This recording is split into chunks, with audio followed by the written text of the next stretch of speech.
Chapter 1. Make or Break. The heavy oak table in the dimly lit study bore the weight of decades of secrets, and tonight it bore the fate of an empire. 5 men sat in tense silence, the air thick with smoke from smoldering cigars. A single faint bulb swung overhead, casting flickering shadows that mirrored the uncertainty in the room. At the head of the table sat Frank Petrov, the eldest of the group, his hands clasped as though in prayer, his piercing gaze sweeping over the others. "This deal is either our salvation or our doom," Frank intoned, his deep voice steady but edged with weariness. "We either close it now or watch everything we've built turn to ash." A murmur of agreement rippled through the group, though no one dared to speak outright. Carlos Gonzalez, his dark eyes sharp and calculating, adjusted his cufflinks with a deliberate air. Beside him, Michael Russo leaned back in his chair, his artistic temperament betrayed by the restless tapping of his fingers against the polished wood. Liam O'Sullivan, the youngest of the group, fidgeted with the brim of his hat, the bravado of youth cracking under the weight of the moment.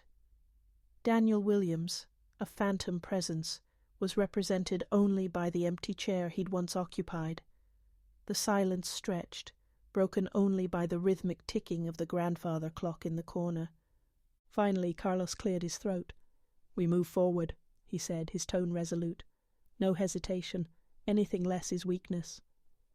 The others nodded, though their unity felt brittle, a veneer over the fractures forming beneath their feet. Michael broke the tension with a low chuckle, though it lacked humour. "Forward into what, exactly?" he asked, leaning forward, his fingers steepled. "We're gambling on whispers and shadows. If we fall alone." Frank's gaze pinned him like a hawk spotting prey. "If we fall together," he corrected, his tone brooking no argument. Michael reluctantly leaned back, muttering under his breath. The clock's steady ticking seemed louder now, marking the seconds until their decision would set their fate in motion. Anna Petrov's perspective. Miles away, Anna Petrov sat in the grand parlour of her estate, her phone glowing faintly on the coffee table. The room, with its gilded mirrors and plush velvet drapes, exuded elegance, a stark contrast to the storm brewing within her. She stared at the cryptic text message that had arrived an hour ago. "Be prepared." 2 words, as ominous as they were vague. Anna's perfectly manicured fingers hovered over the screen. She considered responding, but stopped herself. Whoever had sent it clearly knew more than they were letting on, and pressing for answers might do more harm than good. She placed the phone down, its screen reflecting her furrowed brow. From the adjoining room came the faint clink of silverware. Anna's maid, Lucia, was tidying up after dinner, humming a soft tune under her breath.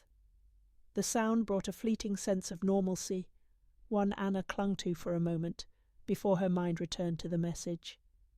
Her husband's warning had been curt, but clear: stay out of it. Yet Frank had always underestimated her. She wasn't one to wait idly while the ground shifted beneath her feet. Rising from her chair, she crossed the room to the bar cart, pouring herself a measure of whiskey. The amber liquid swirled as she took a sip, the burn steadying her nerves. She walked to the window, pulling the heavy drapes aside. The vast expanse of her garden stretched before her, bathed in moonlight.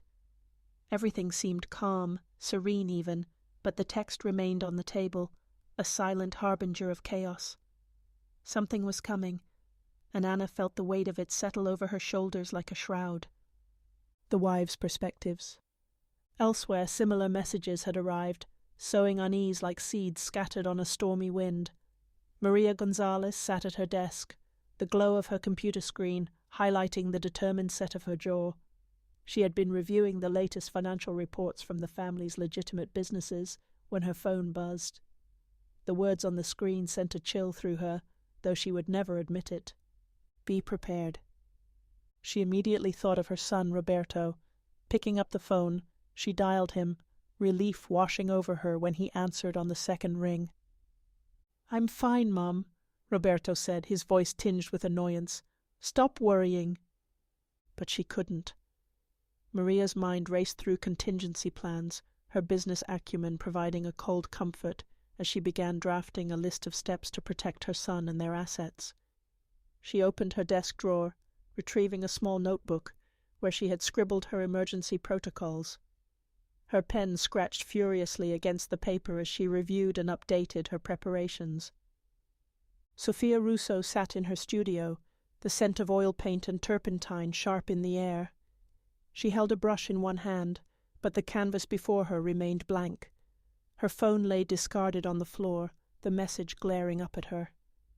Sophia's heart ached with a familiar mix of longing and dread.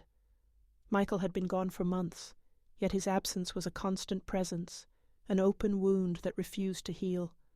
Her fingers trembled as she reached for the phone. Be prepared. She had no idea what it meant, but a deep unease settled in her chest. Setting down the brush, she pulled her shawl tighter around her shoulders and stared out the window. The city lights blurred through unshed tears, the view as fractured as her thoughts. After a long moment, Sophia set her jaw and stood. If chaos was coming, she would meet it on her terms. She began clearing her studio, stacking brushes and paints with precision. It was a small act, but it gave her a fleeting sense of control in an otherwise chaotic moment. Laura Williams paced the length of her modest apartment, the message still fresh in her mind. Unlike the others, her reaction was not fear but calculation.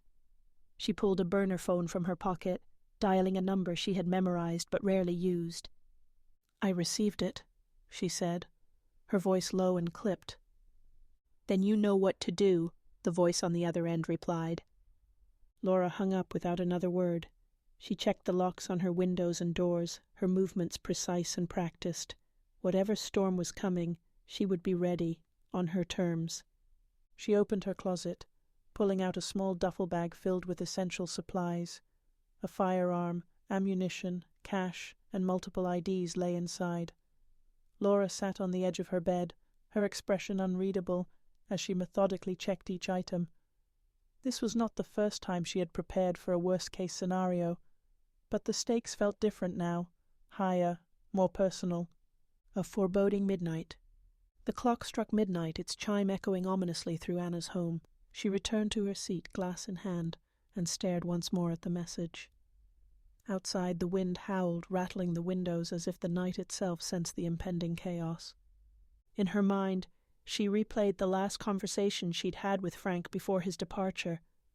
His cryptic warnings, his insistence on secrecy, it all pointed to something far greater than she had imagined. "Be prepared," she whispered to herself. Her reflection in the gilded mirror stared back, inscrutable yet resolute. Whatever was coming, she would face it head on.